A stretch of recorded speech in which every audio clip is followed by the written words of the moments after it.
নির্বাচন কমিশন এখন পর্যন্ত কোনো ধরনের ব্যবস্থা গ্রহণ করতে পারেনি। আমাদের অনেকগুলো কনসার্ন আছে। এর মধ্যে প্রথমত কনসার্ন হলো নির্বাচন কমিশনের তাদের যে অপেশাদারিত্ব আচরণ।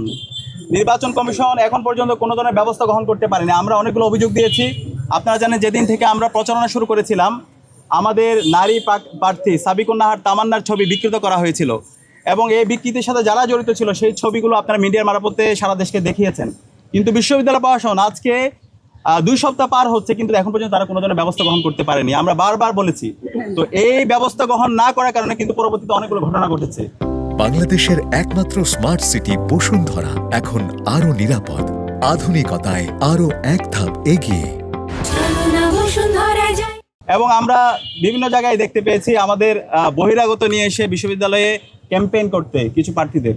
তো আমরা যে বলছি, আমাদের সবার ইস্তেহারে কিন্তু আছে আমাদের এই ক্যাম্পাসকে আমরা নিরাপদ করতে চাই। তো নিরাপদ ক্যাম্পাসে যদি আমরা বহিরাগত নিয়ে এসে প্রচারণা করি, তাহলে তো এটা একটা সাংঘর্ষিক অবস্থান। তো এরকম যারা করছেন এবং এদের বিরুদ্ধে বিশ্ববিদ্যালয় প্রশাসন যদি ব্যবস্থা গ্রহণ করতে না পারে, এবং নারীদের বিরুদ্ধে যারা সাইবার বুলিং করছে, যারা হ্যারাসমেন্ট করছে, যারা স্লেট শেমিং করছে, তাদের বিরুদ্ধে যদি বিশ্ববিদ্যালয় প্রশাসন, নির্বাচন কমিশন যদি ব্যবস্থা গ্রহণ না করে, তাহলে একটি সুস্থ, ফ্রি, ফেয়ার, ক্রেডিবল ইলেকশন তারা কতটুকু আয়োজন করতে পারবে সেটা নিয়ে আমরা আশঙ্কা অনুভব করছি। আমরা নির্বাচন কমিশনকে বলেছি যে অভিযোগগুলো এসেছে, সেই অভিযোগগুলো, বিশেষ করে নারীদের বিরুদ্ধে যে অভিযোগ এসেছে, আমাদের প্রার্থীদের বিরুদ্ধে ক্রমাগত যে সাইবার বুলিং হচ্ছে, হ্যারাসমেন্ট হচ্ছে, সেটার বিরুদ্ধে যেন তারা যথাযথ ব্যবস্থা গ্রহণ করে। আর একই সাথে আমরা বলেছি আমাদের মাত্র 8টা সেন্টার, আপনারা জানেন বিশ্ববিদ্যালয়ে এবছর আমাদের ভোটার প্রায় 40,000-এর কাছাকাছি।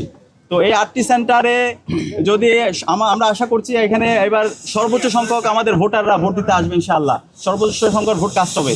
কিন্তু যেই জায়গা কনজাস্টেড এরিয়ায়, যদি আমি বলি হচ্ছে আমাদের যেটা সেন্ট্রাল ফিল্ডে, এখানে 3টা হলকে দেওয়া হয়েছে, জগন্নাথ হল, এরপর হলো জহু হল, SM হল, জিমনেশিয়ামের যে ছোট ইনডোর রুমটা আছে ওইখানে। তো ওই জায়গায় প্রায় 6,000 ভোট। কীভাবে তারা কাজ করবে? খুবই কনজাস্টেড এরিয়া। কার্জন এরিয়ায় দেওয়া হয়েছে 3টা হল, শহীদুল্লাহ হল, FH হল, 21 হল, এবং এটির সাথে আবার সুফিয়া কামাল হলকে পাশে দেওয়া হয়েছে, প্রায় 10,000-এর মতো ভোটার।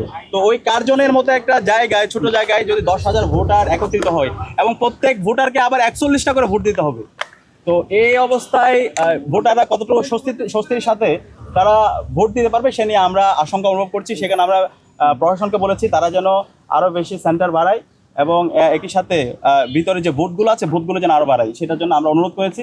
এবং একই সাথে আমাদের 2টা হল ক্যাম্পাসের বাইরে আছে আমাদের বোনদের, কুয়েত মৈত্রী হল এবং বঙ্গমাতা হল। সেই বঙ্গমাতা, এই 2টা হল আমাদের যারা ভোটার আছে তাদেরকে ঢাকা বিশ্ববিদ্যালয় ক্লাবে এসে ভোট দিতে হবে। তো এত দূরে এসে ভোট দেওয়া তাদের জন্য অনেক কঠিন হয়ে যাবে। তো আমরা বলেছিলাম সমাজ কল্যাণ ইনস্টিটিউট আছে, সেই সমাজ কল্যাণ ইনস্টিটিউটে যেন তাদের জন্য ভোটের ব্যবস্থা করা হয়। তো এখন পর্যন্ত বিশ্ববিদ্যালয় প্রশাসন সে আগের অবস্থায় আছে। তো এই সব মিলিয়ে আমরা একটু উদ্বিগ্ন, ভোটাররা তারা যদি হচ্ছে ফ্রেন্ডলি একটা এনভায়রনমেন্ট না পায়, এক্ষেত্রে তাদের জন্য ভোটটা অনেক কঠিন হয়ে যেতে পারে। সেখানে বিশ্ববিদ্যালয় প্রশাসন, নির্বাচন কমিশন, আমরা আশা করব ভোটারদের জন্য একটি ফ্রেন্ডলি এনভায়রনমেন্ট এনশিওর করবে। একই সাথে আমরা যারা প্রার্থীরা আছি, আমরা সবাই যেন আমাদের জায়গা থেকে দায়িত্বশীল আচরণ করি। ভোটাররা আশা করছি যারা দায়িত্বশীল আচরণ করছে তাদেরকে তারা তাদের প্রতিনিধি হিসেবে বেছে নেবে ইনশাআল্লাহ।